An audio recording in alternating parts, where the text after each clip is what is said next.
Ito yung site namin ngayon dito sa Wadi Laban. Ito yung gagawin namin ngayon.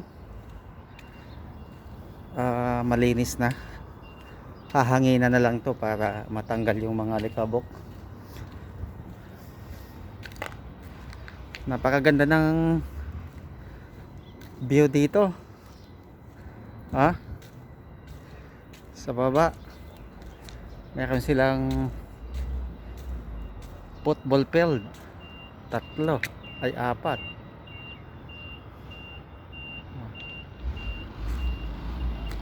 Ang lugar na ito tinatawag na Wadi Laban. Yung bahay namin doon sa pinaka taas nito. Ganda ng sa baba. Andun yung truck namin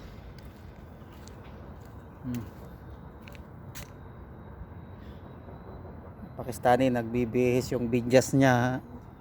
Isang taon na yata walang palit-palit yung medyas. Pag namoy mo dismayado.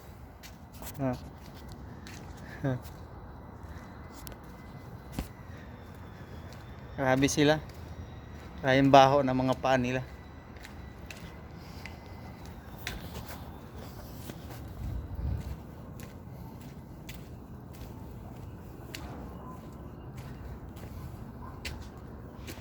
So, babay na muna.